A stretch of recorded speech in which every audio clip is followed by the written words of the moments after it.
Għandha tinstab soluzzjoni politika effettiva bejn il-pajjiżi kollha tal-Unjoni Ewropea u mhux nispiċċaw b'sistema à la carte fejn xi pajjiżi jażlu li ma jaċċettawx immigranti.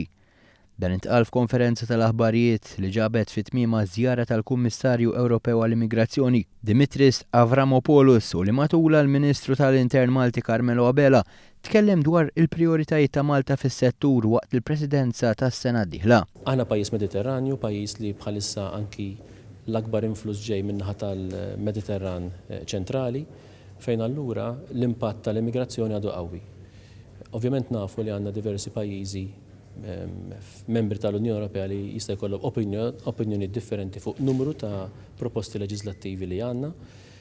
U allura qed titqies bħala kruċjali l-Presidenza Maltija. Avramopoulos qabel il-Presidenza Maltija se tkun waħda mill-iktar importanti f'dawn l-aħħar 40 sena għal mod kif l-Unjoni Ewropea tiffaċċja din l-isfida. Għax Malta għandha l-għarfien meħtieġ fl-isfond tal-mewġiet immigrazzjoni irregolari li ffaċċjajna fl-modi. Fil-waqt li ma qatx lura milli jitkellem dwar sem Malta bħalissa. Malta is making a significant contribution to the Union's operations in the Mediterranean to identify and process all those who arrive in the European Union seeking protection.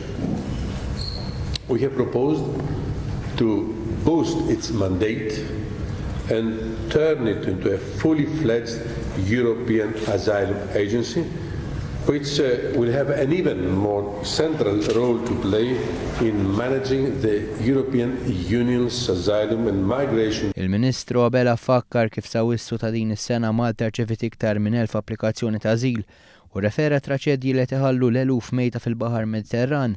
Din is-sena tista' tkun waħda mill-ar fl-istorja. Inħossu li l-Presidenza tagħna hija kruċjali anke f'dan is-sens biex inkomplu nimbuttaw l-ixu tal-immigrazzjoni. Illum nistgħu ngħidu li fl-Unjoni Ewropea hemm aċċettazzjoni li din hija ixju li l-Ewropa kollha tittiffaċċja, kważi rridu ngħidu wkoll li hija ixju globali mhux biss ixju tal-Ewropa. Allura aħna konfidenti fl-appoġġ li l-Kummissjoni ħatati lilna. Minn barra l-qasam tal-immigrazzjoni, il-Presidenza Maltija se tkun qed tindirizza wkoll bi prijorità s-sigurtà u anke l-fruntieri.